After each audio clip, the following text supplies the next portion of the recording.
Right, we will make a start. Obviously, with 31 minutes past. Thank you very much for everybody being on time this evening. I'll let anybody else in that's coming a little bit late.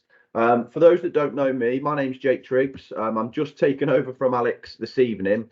He is actually also at Chasetown delivering a face-to-face coach CPD event over there as well. So that's also kicking off at 6:30. Obviously, he can't be in doing two jobs at once. He's just asked me to do the introduction tonight.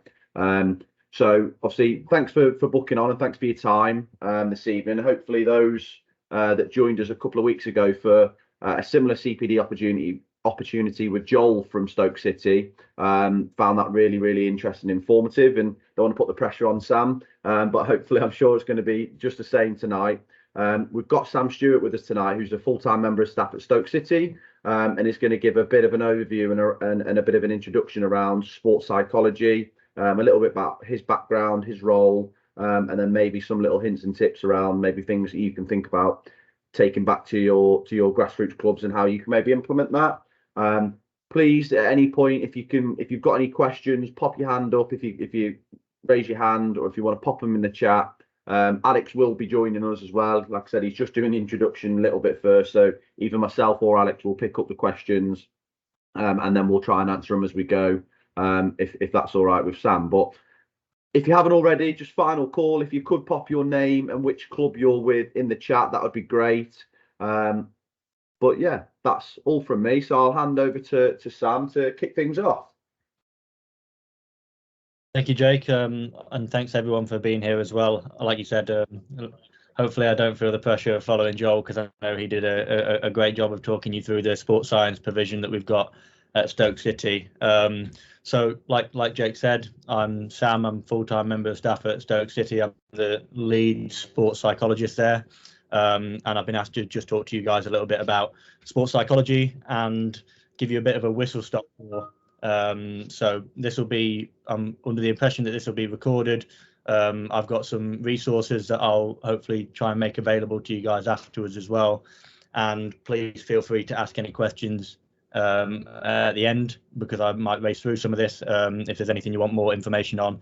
And if I don't cover it at the end or in the questions at the end either, then please contact me and ask for any advice or any further information. I've got my details on the final slide as well. So as we can see, there's quite a lot of information to get through. This is what I was asked to cover and talk about what sports psychology is, the way in which we use it at Stoke City, the benefits that you guys can get as coaches and the players can get from working in a sports psychology capacity as well. Touch on a little bit of motivation and some of the background behind that, and communication and feedback, which is obviously a massive part of coaching behaviours and the role of a coach. And then a couple of hints and tips at the end, and I'll probably direct that more towards the resources that will be available afterwards. So the boring part to start. The thing about people who get involved in psychology is they probably have a story themselves of why they get involved in it. So I was an academy footballer when I moved back to England at the age of 15 or 16. So that's sort of scholarship age. And I started to struggle an awful lot with performance anxiety. I was throwing up before matches, and then that sort of spiraled and became throwing up before training and throwing up before going for a kickabout with my mates, and football became a lot less enjoyable for me. And at the time, there wasn't any support. There wasn't any sports psychology support, and there wasn't any support that I was aware of at the club. So that's why I got involved in psychology, because I kind of wanted to understand why I struggled so much. And I also wanted to be that support member for people who are in similar positions further down the line. I left football, walked away in a playing capacity, and went into coaching. So I started coaching my Sunday league team that I had previously played for. And then when I moved to my two different universities, I coached there as well, at Lancaster and at Loughborough. So alongside that time at Lancaster, I did an undergraduate degree in psychology, and then moved to Loughborough to do sport and exercise psychology, and was the head coach for the second team at Lancaster, and the head coach for the second team at Loughborough, and the assistant for the first team at Loughborough as well. So I was really privileged to be involved with some really great dressing rooms and still be involved in football and involved in sport in some capacity. And the pressures that I felt of playing, I didn't feel when coaching, and I didn't feel when learning about it in a psychology capacity. So moving on from that, essentially, when you want to become a sports psychologist, once you've done your undergraduate and your master's, you need to do 2 years of further training as well. So I'm still on that further training route, and it doesn't inhibit the roles that you can get, but it means that there's a lot of reflective practice, and you think about what you're doing, and you report to supervisors and talk about case studies and the work that you're doing in the environment that you're working in. And as part of that, a lot of sports psychology is self-employed. So there's not that many people at grassroots level that I've come into contact with who get involved in sports psychology as a coach or as a player and ask for a sports psychologist's help, because obviously there's financial implications of it. So sports psychology is largely self-employed. So I've got my own private practice. I'm full-time at Stoke City, and I work with the performance teams at Loughborough University as well. So that's just a little bit about me and the boring stuff, and hopefully it only gets more interesting from there. So I think the first question is really, really important, just to frame what sports psychology is, and through the medium of why we think it's important at Stoke City. And I think the first part, like my overriding arch of why sports psychology is important for us at Stoke City, is because I think it's about aiming to have a lasting impact on the values of the players at the club. Okay, what I mean by that is I'll talk you through it using an example. So this is the outcome of a workshop that I did for the under-12s. So I'm working with the under-9s all the way up to the under-21s. So as you can appreciate, there's a vast difference between the way in which you communicate with individuals of those broad spectrums of ages and the experiences that they've had. But at the end of this workshop that I did on communication, throughout the workshop, we looked at different types of communication: verbal, non-verbal, listening, which is often forgotten about when talking about communication. And we talked about it obviously from an on-pitch point of view, but we also talked about it from an off-pitch point of view. And I talked about different examples of sports stars who had struggled to communicate their issues and struggled to communicate and seek support in an off-pitch manner, and individuals who had sought support and communicated well, and the benefits that they'd managed to get from that. And at the end of the session, I asked these 11-year-olds what they learned and what they took away from the session. And this is just a selection of some of the things that they wrote on a post-it note. And this, for me, is what the job is about. And this, for me, is what sports psychology is about, is just trying to imprint values and try and take away that stigma from sports psychology being at times seen as a taboo or a wishy-washy subject at times. And I think we've made massive strides in that, and it's great to see under 11s when they're completely unbridled by unshackled by all of this stigma and all of this perception. Obviously, as you move through the academy, people turn their nose up at it because of social impacts and their peer groups and things like that. So it's really good to get them from an early age and try and just imprint some of these values that seeking support and using sports psychology is a sign of strength rather than a sign of weakness. From a tangible point of view, this is what a lot of people talk about in terms of what the aim of everything we do as an academy is about, and it's about producing players to perform on a pitch. So you've got an example here on the left-hand side of Nathan Lowe, who made his first appearance for the first team this year, an academy product, and scored a last-minute winner as well. On the right, you've got Sol Sidibe, who once again made his debut, and then on his second appearance got man of the match. So these are things that we look at when our ultimate aim of why sports psychology is important and why everything that we do in the academy is important. But I think what sets sports psychology apart is that it doesn't just focus on building players, it focuses on building people as well. Of course, we want to give players the tools and the support and the challenges to give them the best chance of succeeding on the pitch. But more importantly, we want to give them the tools and the support and the challenge to give them the best chance of succeeding in the next chapter of their lives, whatever that might be. It's about giving them a psychological return on their time in the academy. And here you've got two good examples of that, two academy players from a few years back who are now coaches at the club. So this is an example of the importance of our role. It's not just about building players to be able to perform on the pitch. It's about building people to be able to succeed and cope with the next stage of their life. So how does it look? how does sports psychology look within Stoke City? So since coming in almost a year ago now, I was tasked with building the curriculum around the sports psychology provision at Stoke City. And just as a broad snapshot of what sports psychology looks like for us, is I come from something called an ACT standpoint, which is about acceptance and commitment therapy. So the focus here is on player behaviours. It's rooted in something called behaviourism, and it talks about what we can control, which is our behaviours, and our actions and our reactions. They're the things that we can learn to control, and perhaps the things that we have less control over is our thoughts and emotions. So it maybe diverts us a little bit away from what we sometimes expect psychology to be, which is about stopping thoughts and getting rid of thoughts or changing thoughts from negatives into positives. And I don't necessarily think that's particularly useful. So the focus for me with the players and with the staff is about the controllables, which is our behaviour, which is what we do. Can we direct our attention towards the present moment and then make active decisions based on our values? Can we choose behaviours that are aligned with our values? So I said that you can't control your emotions or your thoughts, so it's very, very difficult to do that. In terms of emotions, if I was to say to you, I'm going to hold a box of spiders above your head that are deadly venomous, the likelihood is you'll feel quite nervous and you'll feel quite scared. And it doesn't matter what you do, it doesn't matter how you frame it in your head, your initial reaction will be to feel that. And you can't control the fact or change the fact that that was your initial reaction, that was your initial feeling. But what you can do is you always have the choice, or you can always learn to have the choice to decide how you act on that. And then on the other side of that, with emotions, you've also got thoughts. If I was to tell you, don't, whatever you do for the next 10 seconds, don't think of a pink elephant. Just don't think of a pink elephant. For 10 seconds, that's all I want you to do. Just don't think of a pink elephant.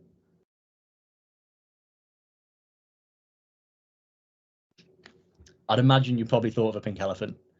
Okay, because you can't control what thoughts pop up and what thoughts show up, and we can't get rid of them.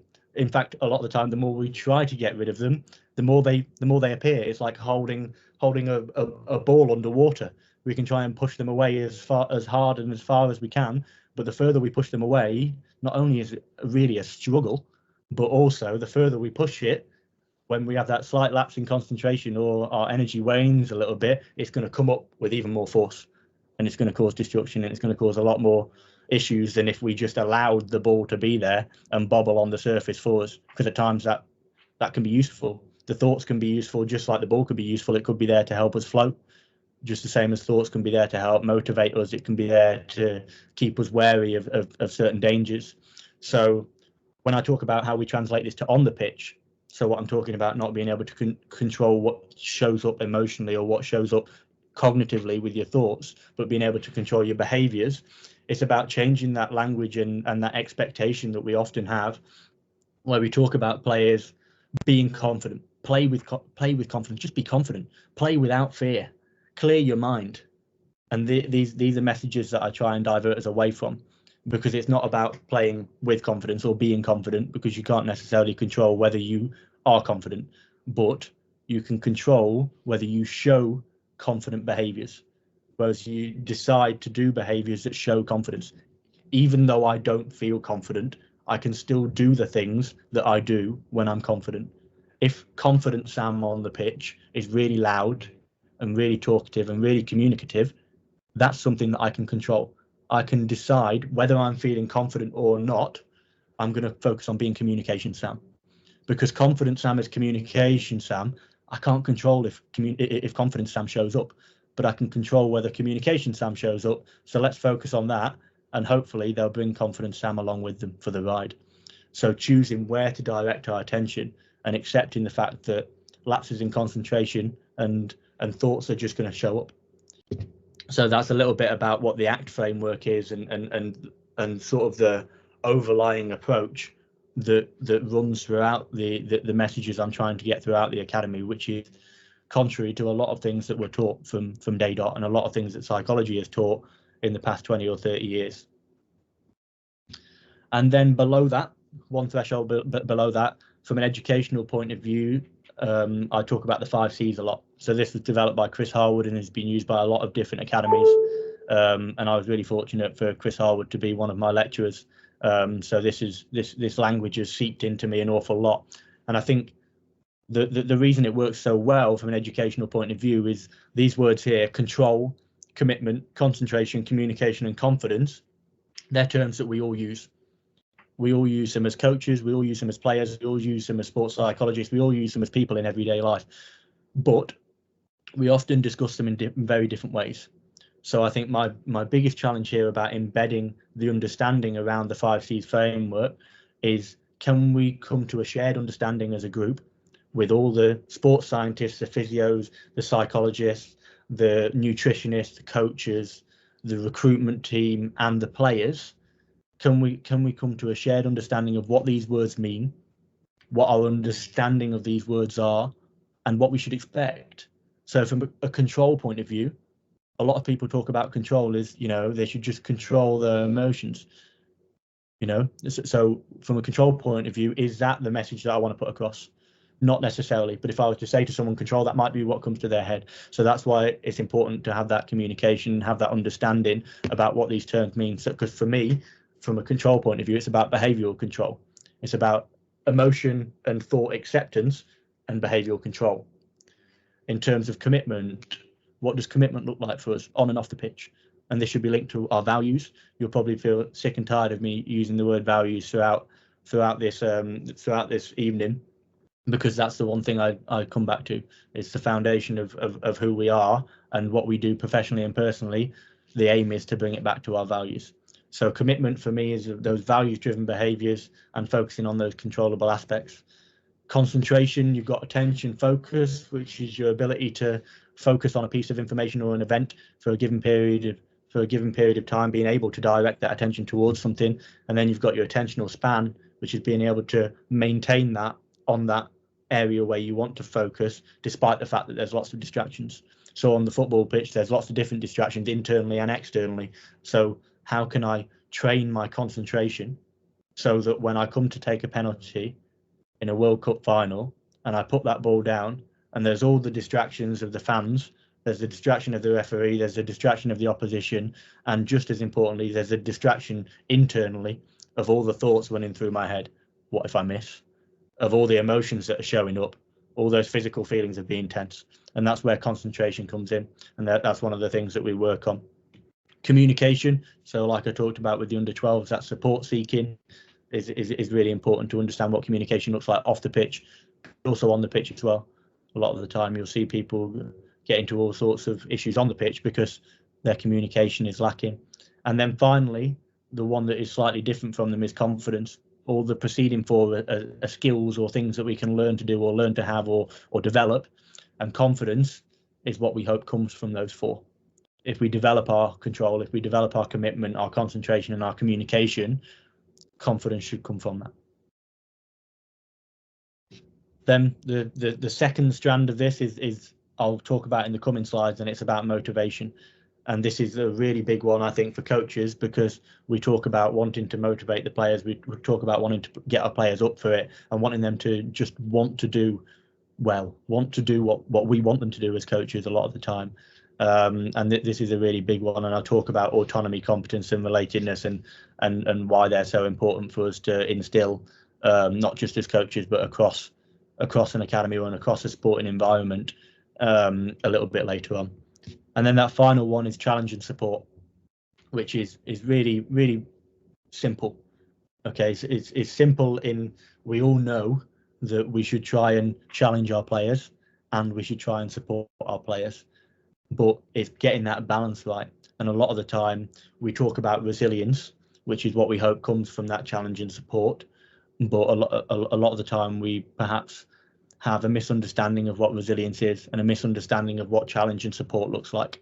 So it's about creating that balance and understanding that a lot of the time we have a tendency to underestimate the amount of challenge we're putting on people and overestimate the amount of support we're giving people. And I think from my experiences that's often the case, because players need support. And that doesn't mean that they need to be mollycoddled, but it does mean that we want to create that facilitative environment where we give them loads of challenge, but equally we allow them to fail. We understand that they will fail, and we're there for them when they do fail. So before I get onto the coach and player benefits, I just want to raise the point of values again. Okay, like I said, you'll be sick of me mentioning them by the end, but they frame our behaviors. So I'm talking about controlling behaviors. I'm talking about directing our attention and our behaviors, and this should be linked back to our values.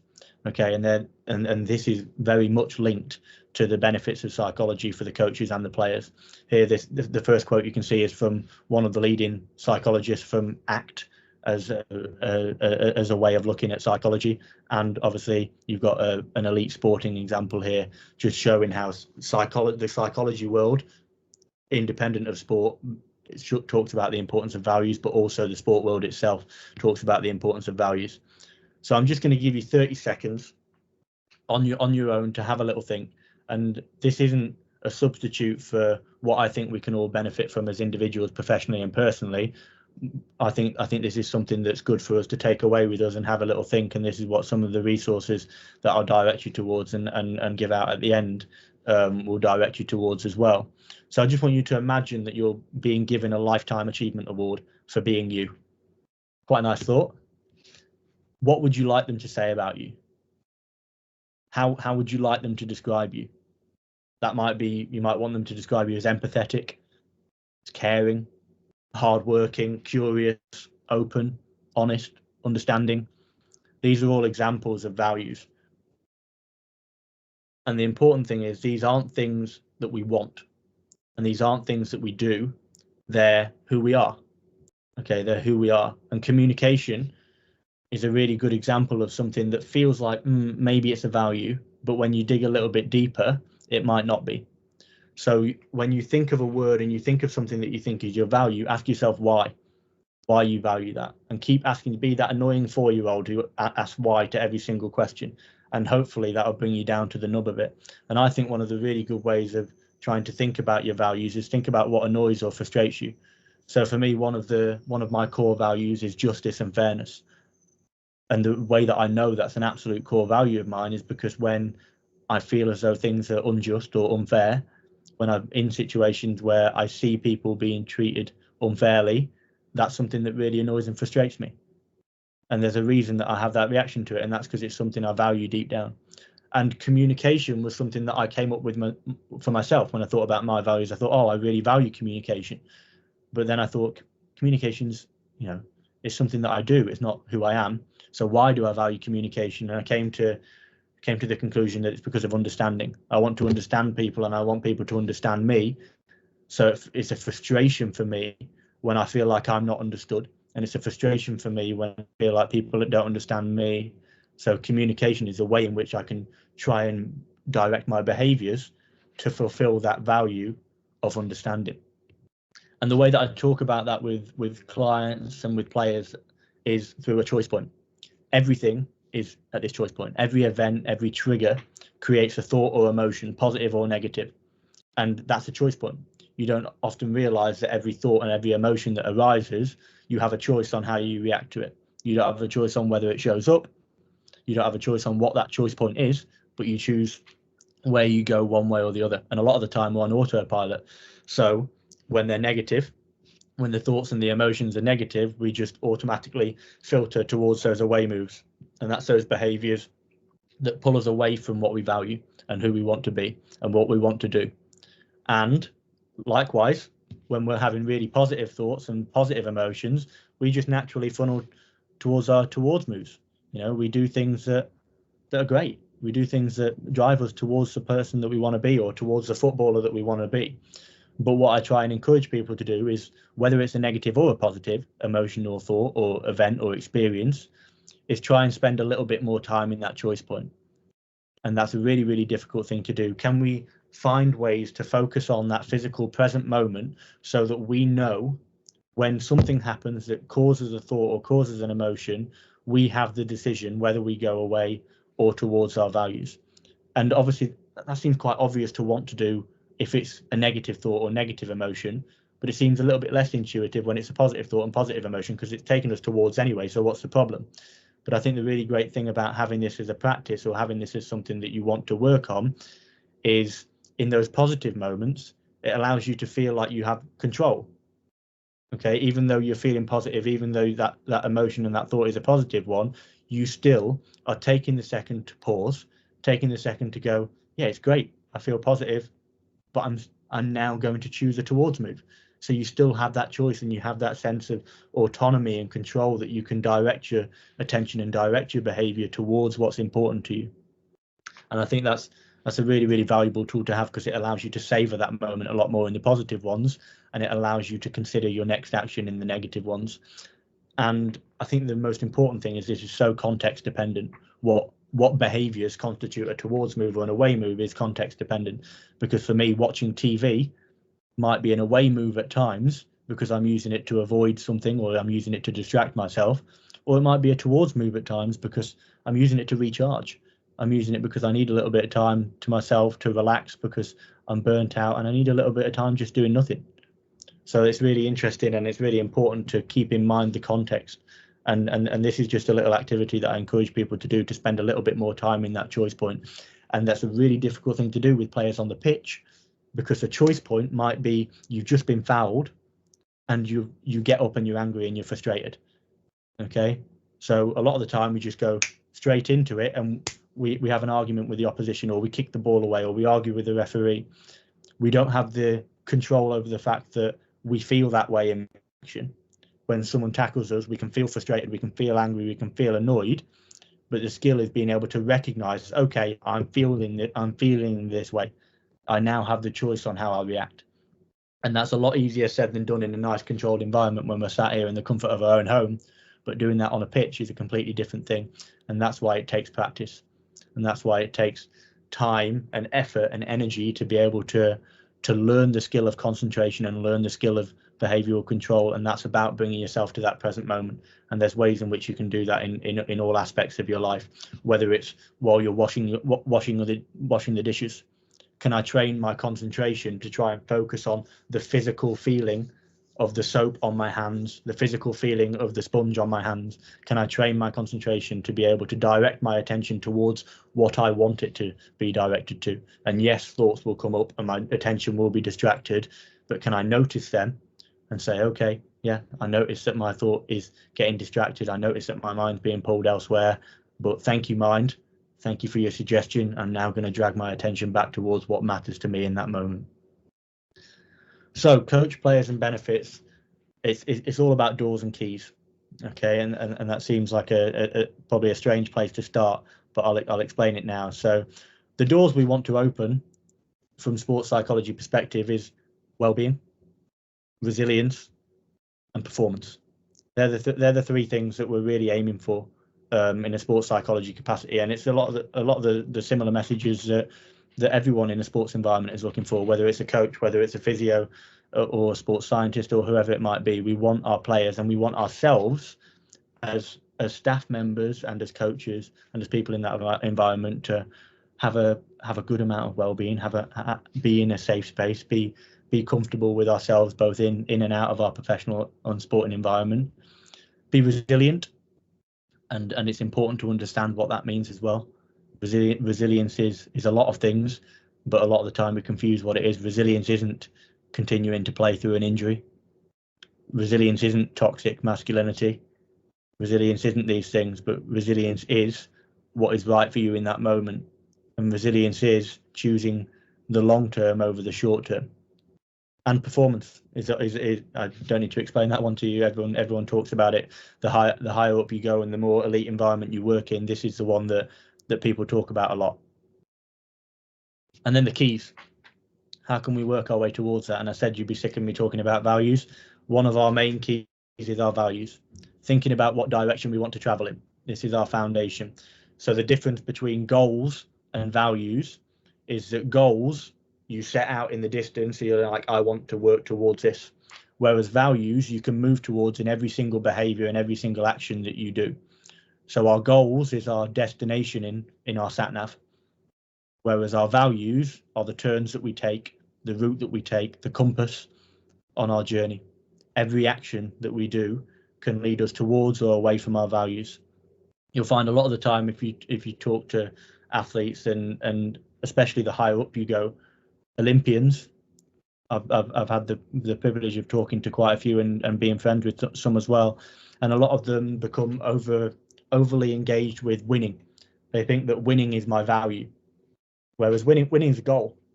Winning's a goal. It's something that you can set in the distance, but if you have that as your value, then if you don't win, nothing's been worth it. Nothing's been worth it. And a lot of the time, when you have winning as your value, when you do win, you don't feel the joy and you don't feel the elation that you should do.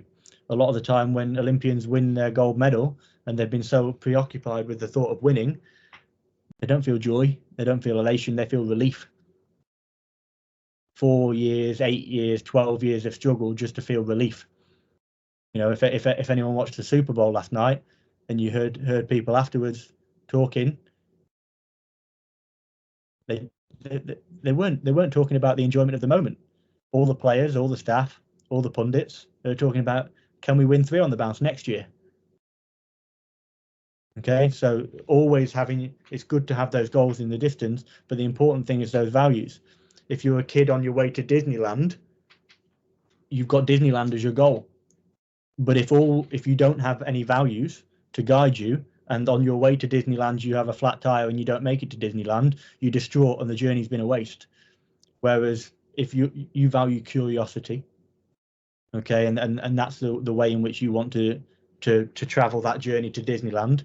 You're on your way to Disneyland, you've still got that same goal, but you're looking out the window, you're going, oh, look at that lovely tree, oh, look at that, taking in the things around you, being curious, being open, being engaged with your surroundings, and you have that flat tire and you don't make it to Disneyland, you're still upset. You're still upset, but the journey hasn't been wasted. Okay, so it's about having that balance between, of course, we all want to win, but focusing on that and making that our primary objective. There's normally something deeper. If you talk to people and you ask them, I'll give you a gold medal, I'll let you win the World Cup, your name will be in history, but you can never play football again. And you ask them to think about that for a second. Initially they might say, yeah, I'll take it, but you ask them to think about it for a second and most of them will say no. Most of them will say no. So winning isn't that value. It's not the thing that you ultimately want to be and who you want to be. Social support is our second key. It links a little bit to what I'll talk about in terms of motivation in a bit. Having that support bubble and multiple people that you can divide that support up into. So the way that I talk about that is imagine that you have a massive cake, and this might be really difficult if you're like me to imagine, but imagine that you hate cake. Okay? Imagine that you hate cake and you just have one person in your life and all of your problems, all your struggles, all the things that you're dealing with, you just give to that one person. If that one person can't take it anymore, that one person isn't there, you then have an entire cake to yourself. And remember, you hate cake. So understanding that you need a support bubble and need people to give a slice of cake to, so you can divvy those responsibilities up and have people who have different roles in your lives. It means that if one of them isn't working, you don't have to take the entire burden yourself. We often make the mistake of looking at people who've been successful and seeing that people have succeeded and assuming that they've done it alone. But invariably they've had a wide support bubble behind them. This is key, present focus. So a lot of the time when we talk to individuals who suffer with depression, they're trapped in the past. They're ruminating about past experiences.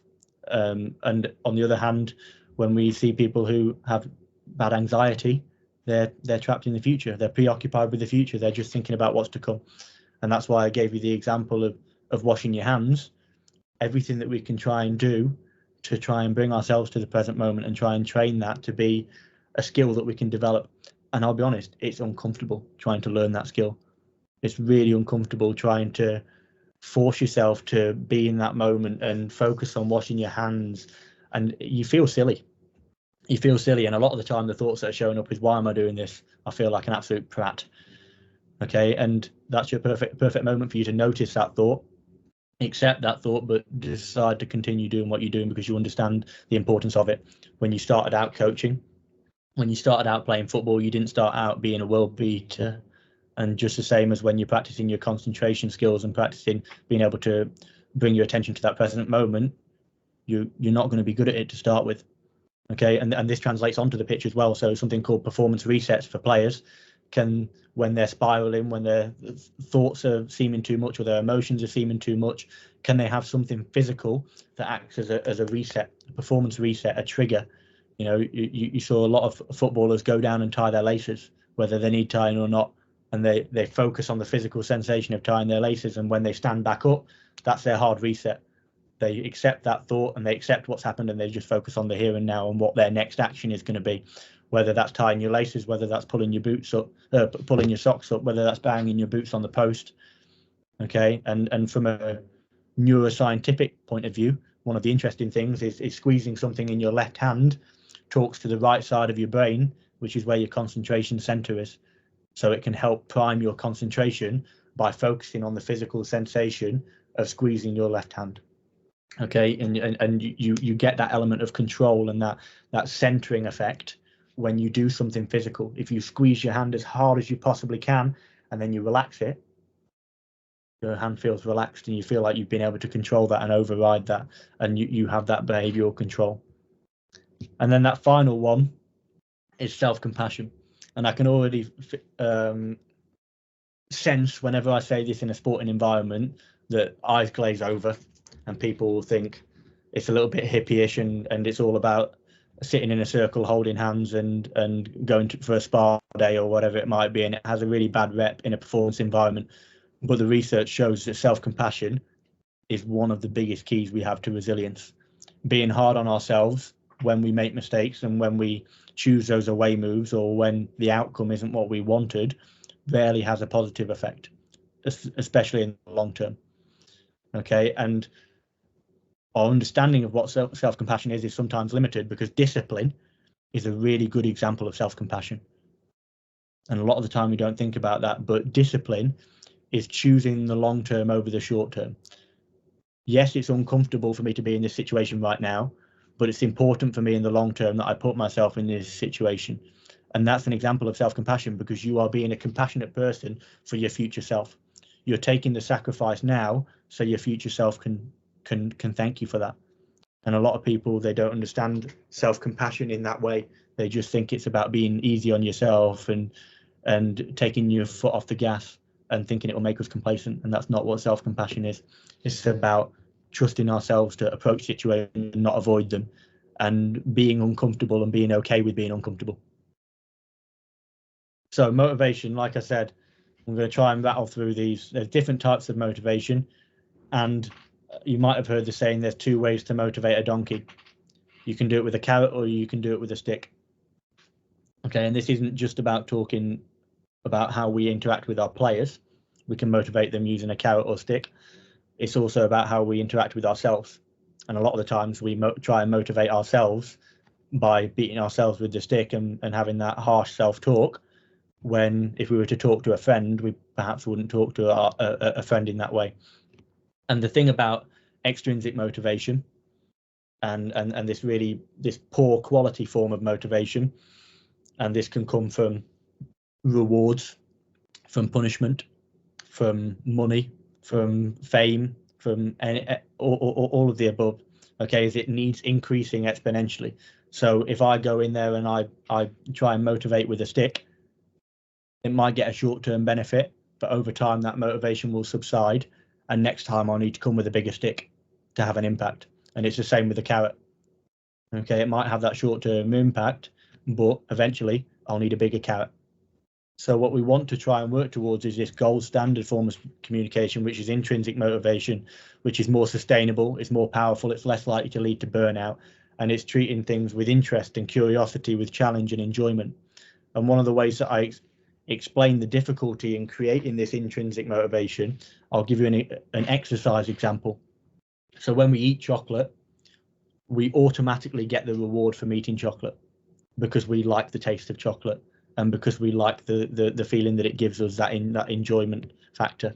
Whereas when we exercise, if we're doing it to lose weight, there's a dissonance between the action of exercising and the outcome or the reward of losing weight. Eating chocolate, the action is right next to the outcome and the reward. They happen at the same time. Whereas with exercising, there's a big distance between exercising and actually seeing those tangible benefits. So trying to fuse those things together is we want to add splints into the process. Can we aid the enjoyment of the process and create that intrinsic, more sustainable form of motivation by putting things in there that we enjoy? So if it's going for a run, is it the enjoyment of being in nature? Is it the fact that I'm going to listen to a podcast on my way? Is it the fact that I'm going to socialize with someone else? Can we tie our motivation in with things that we enjoy? Rather than praise and reward, can we try and form the association between the action that we want and the outcome that we want, but can we put something in the middle that tries to pull those two together so we enjoy the process a little bit more, and that can start to bring our enjoyment levels up, which can bring our intrinsic motivation levels up. And one of the big impacts that we have as a group of staff and as coaches particularly is enhancing and fulfilling these basic psychological needs. Okay, the language and behaviors that we use can fulfill or thwart these different basic psychological needs. Okay, autonomy, giving them the perception of choice and ownership and initiative. Competence, giving them the opportunity to experience wins, to experience feelings of mastery, be that they're good at what they do. And relatedness, the ability to feel connected and working towards a common goal and work alongside people. And these can even be worked within our coaching practice, not just from a language or behavior point of view, but in terms of how we create our drills on the pitch from a really practical point of view. We can learn to tweak our drills a little bit to try and ensure that these are filled. From an autonomy point of view, can we give the players a little bit of choice over what they do within certain drills or what drills they do? From a competence point of view, can we start at basic? Can we give them an opportunity to feel accomplished so that they manage to succeed and they manage to get that task right before we incrementally build up the difficulty of it and make it a little bit harder? And giving them opportunities in competitive environments to work together and work competitively with and against one another within that sports context. So winding down towards the end here, I'm talking a little bit about communication and feedback. So the impact that we have as key stakeholders within the game who give a lot of communication and give a lot of feedback to the players is profound. So I've decided to be really specific on the information that I give you here because I'm hoping this might be a little bit more tangible for you guys in what you do and in your interaction with the players. And in terms of communication and feedback, I'm going to talk about the game day. Okay, so pre-game, this is what the research is suggesting, what the players want to hear and what the players want to be involved with. They want a little bit more emotion right before they go onto the pitch, a little bit of motivation. They don't want to be bogged down with too much information, okay, because they're already cognitively going through what they're expected to do in the game. They're already having that internal monologue, so they just want something to get them up a little bit. The language is really important, and this is one of the key messages that I talk to coaches throughout, is can we make it performance or intention based rather than outcome or result based? Okay, it's not necessarily, like I said, about the result, about the winning. Obviously we all want to win, but like you'll see in that third bullet point there, the controllables, winning isn't controllable, scoring isn't controllable, but there are things that are controllable: the hard work, the communication. What things do we have on the pitch? What things can we show on the pitch that are controllable? And can we focus on that intention and that performance rather than the outcome or the result? In the game, it's really important that we collaborate as coaches. Okay, if there's more than one coach on the sideline, we all have our individual perception of what's happening on the pitch. And a lot of the time, we get hooked by that perception and we think that what we're seeing is right. Whereas you'd be astonished at how inaccurate our recall is and how inaccurate our memory and our perception is. So having that moment, certainly before the halftime team talk, to be able to talk to your fellow coaches and have a little discussion about what you actually saw, whether that's in the last few minutes of the half or the first minute of the halftime period, asking questions on the pitch. A lot of the time we try and pick our players up and put them, and we try and use our FIFA controllers and just try and drag players and drop players and try and control our players. Whereas when we're working with young individuals, because we're trying to enhance learning, and get them to problem solve for themselves and get them to experience things for themselves, asking them questions on the pitch. So rather than saying, John, you should be in this space here, John, where should you be right now? Okay, rather than saying, open up and play to the right, you could say, John, where's the space? Where's the space? Where should you be playing that? Okay, asking those questions, you are essentially giving them instruction, because you're saying to them, there's something here that you're not doing that you should be doing, or there's something here that you should be aware of, but you're not giving them the answer. You're giving them the opportunity to be able to problem solve for themselves, and that way they'll internalize that learning an awful lot more. And to be consistent throughout the whole thing, pre-game we talk about performance over outcome, in-game we praise the intention. So you'll see it an awful lot with Jurgen Klopp on the sideline. Whenever his team has a chance and they miss, massive on the sideline, clapping, applauding, saying well done, because he knows that by reinforcing that, they're more likely to do that behaviour. Whereas if there's a groan or there's heads in hands when a player misses, they think that the behaviour that they did was wrong.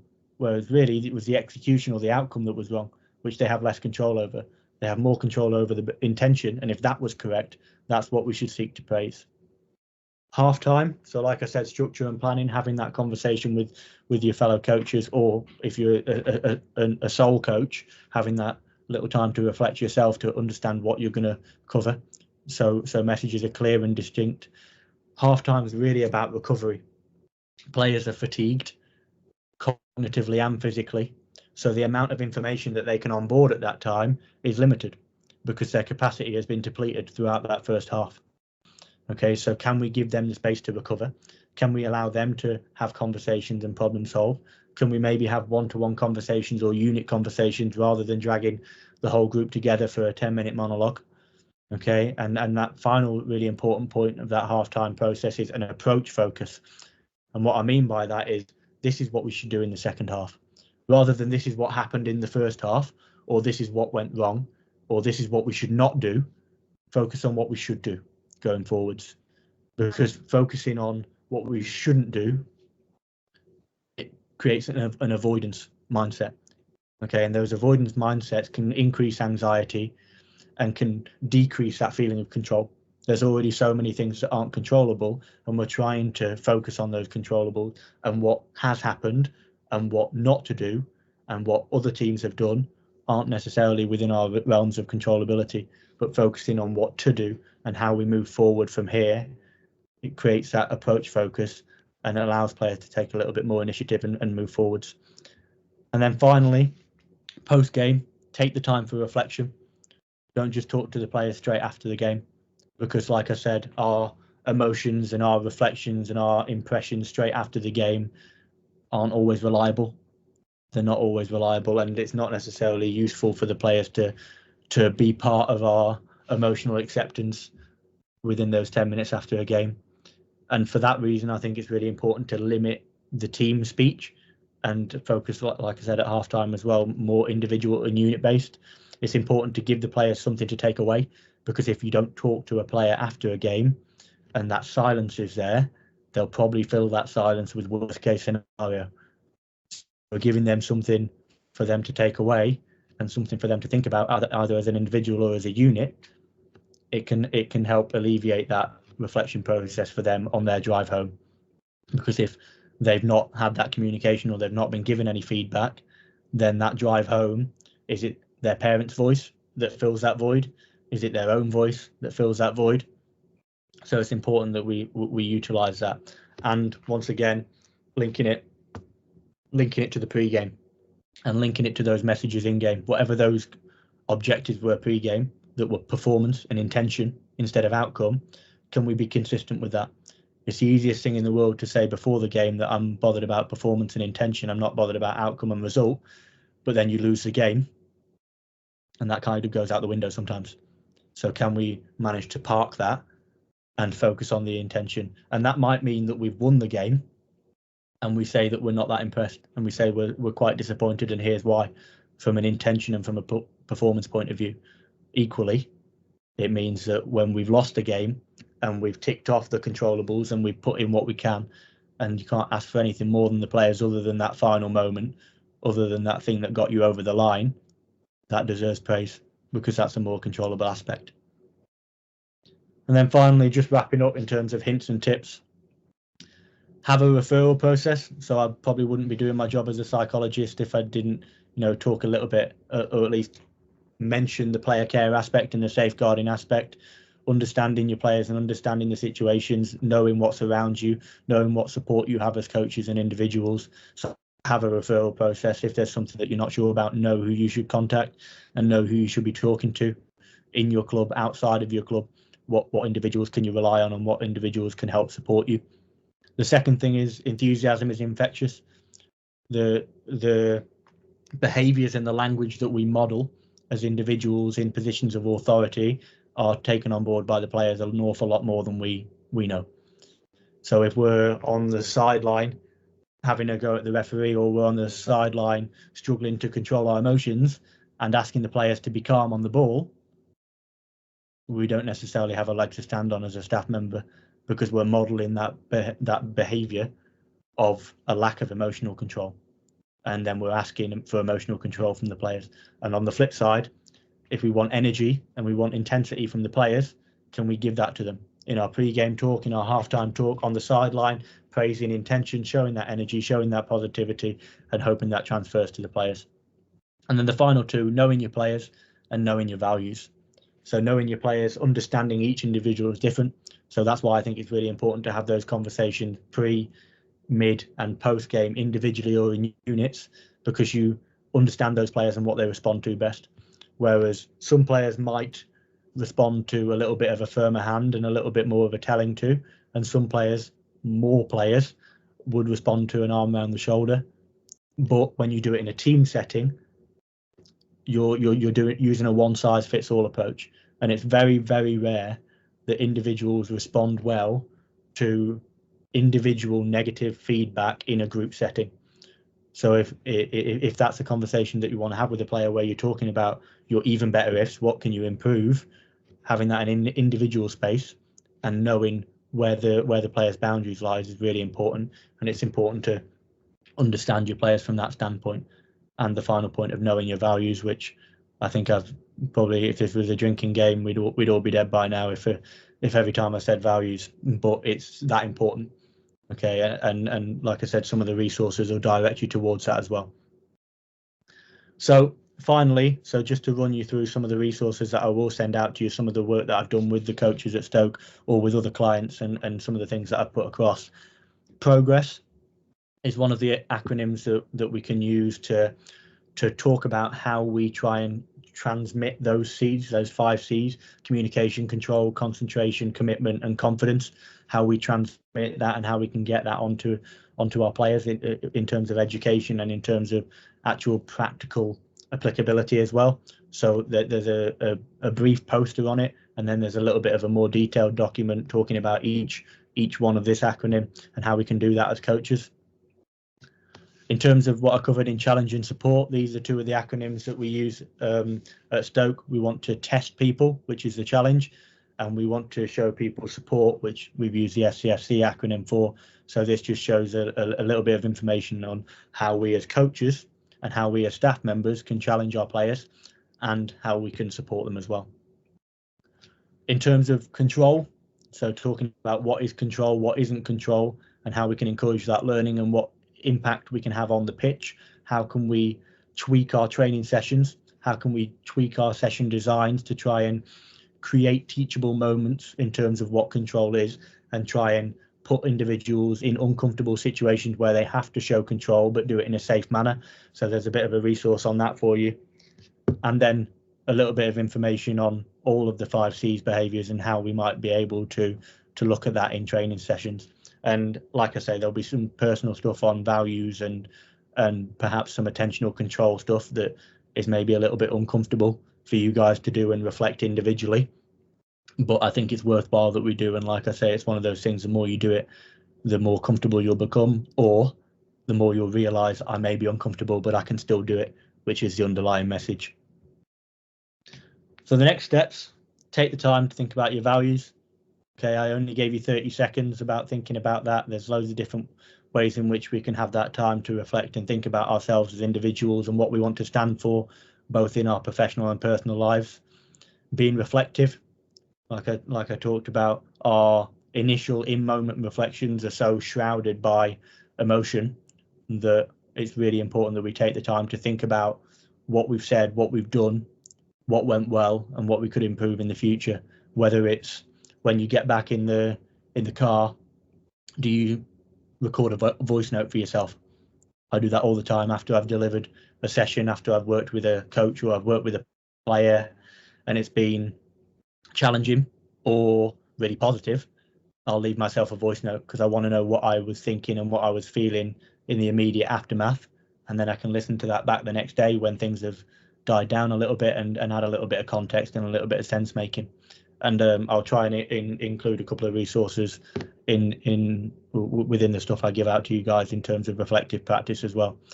And then the final one is, please contact me if you want any more information or advice going forwards.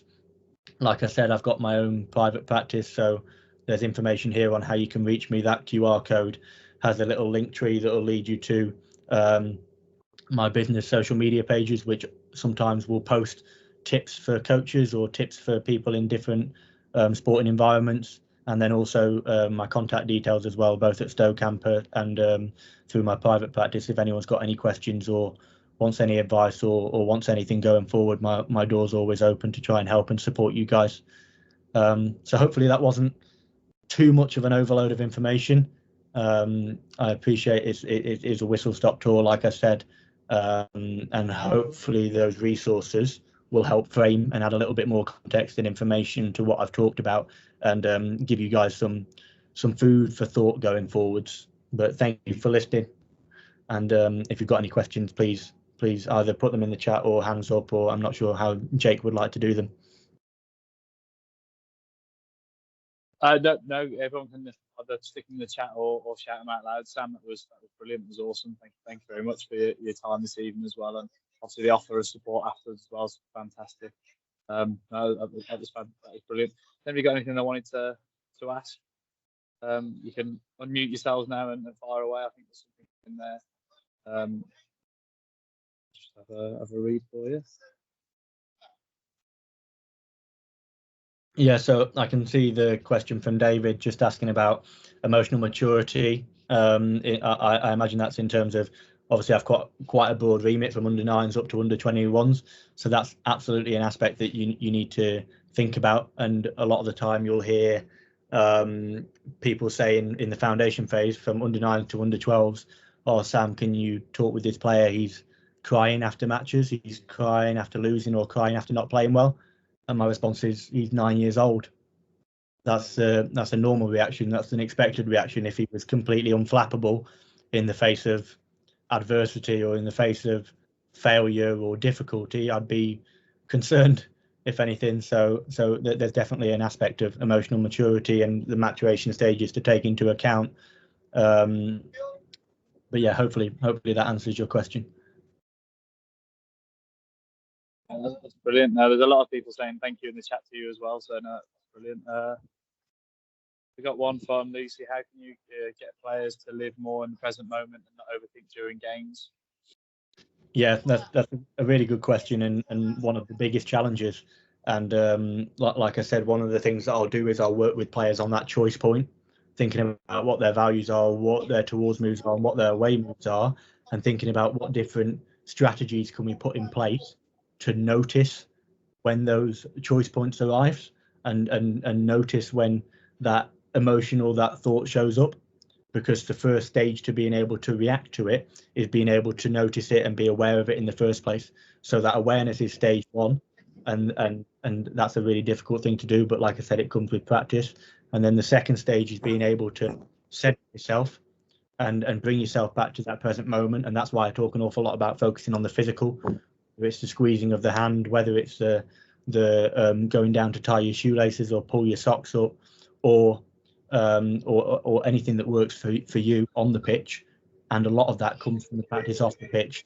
And what I talked about in terms of, it might be, can we do an audio recording of a body scan where we try and check in and notice the sensations that are arising in our body, and notice the thoughts that are appearing as they do, and not necessarily try and get rid of them, but just notice when they appear and then direct our attention towards other things.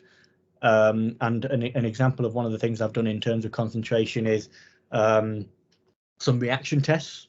So one of the things that we do in the gym is they've got almost like an A3 poster of different coloured squares, and each different coloured square has a different number on it, 1 to 24, and then they'll be in pairs. One person will be working and one person will be testing the other person, and the one who's testing them will say 24, and the person will find the number 24, it's a green, and press the colour green underneath them, or run to a green cone, or pass the ball into a green goal. Okay, so it's that reaction test, and it's how many can they get within a certain time period, but can they do that while other people are trying to distract them as well? So if someone's going 24, 17, and you're going green, blue, and reacting, but there's a group of people in the background that are shouting your name, it's really difficult to try and drown that out and direct your attention towards what matters in that moment.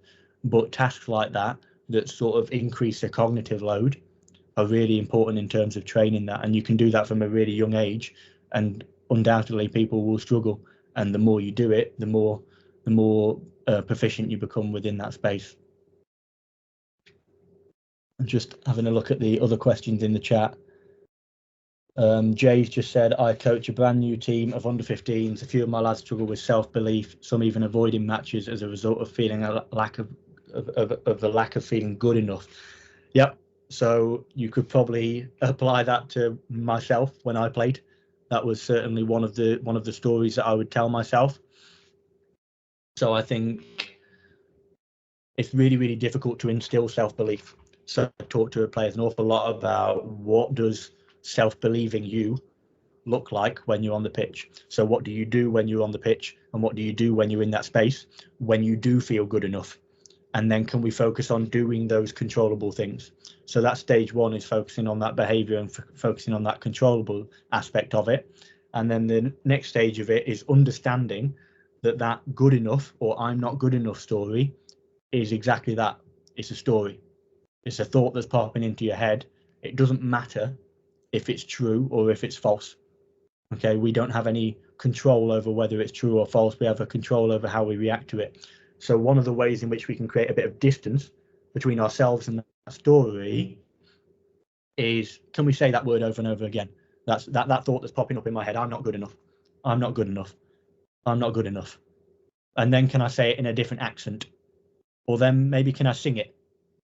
And you just create that distance and you realize that they are just words. And obviously that's only a short-term solution, but in the moment it's something that can be useful. One of the pieces of work I've done with a player is they used to berate themselves on the pitch an awful lot. And one of the things I said is, okay, when you're playing the opposition and you look at the sponsor on their shirt, instead of it saying the sponsor, try and imagine it saying what you're saying to yourself, that I'm not good enough, or that was rubbish, or whatever might come to your mind. So can we create that distance between ourselves and the thought to understand that it is just a thought, whether it's true or false? We can notice that the thought's there, thank it, and then decide to direct our attention and behavior towards what's valuable for us.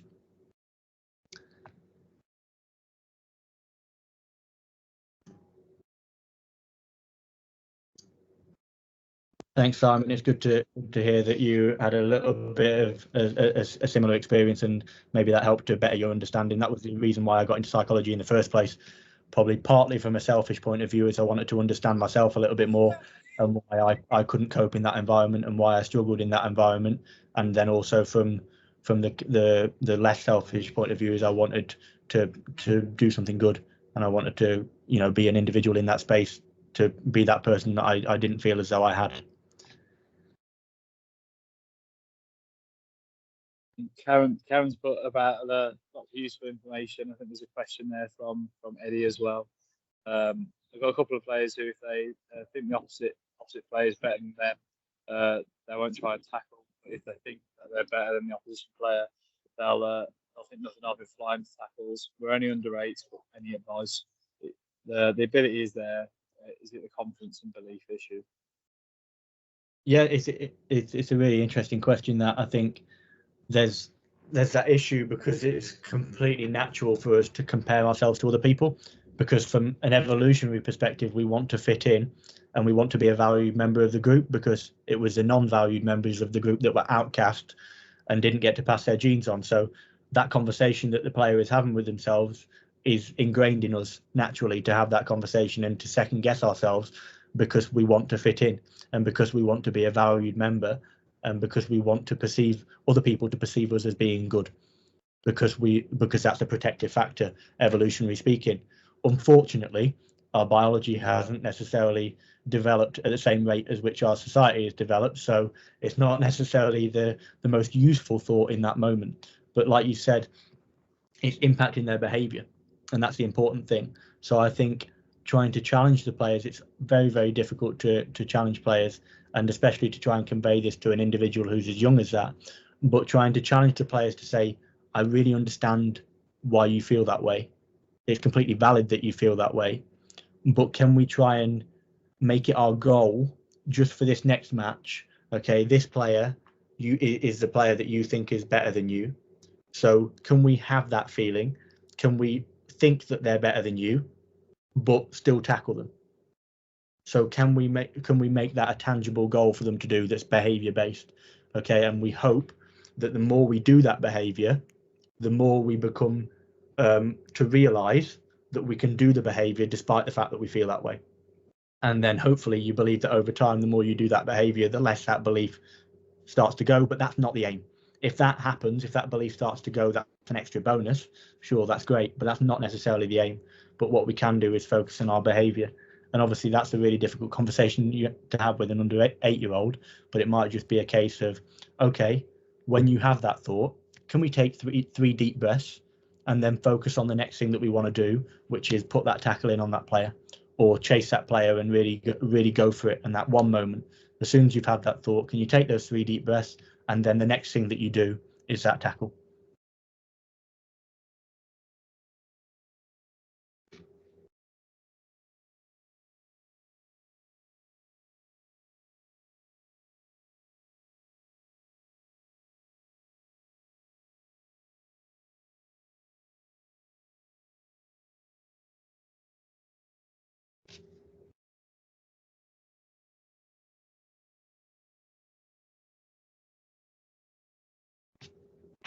Any more questions at all? Like I say, my contact details are on there. So if you don't think of anything right now, but you think of anything in future, then please email me or reach out, and I'm happy to have a chat with anyone and give any advice or support in any way I can.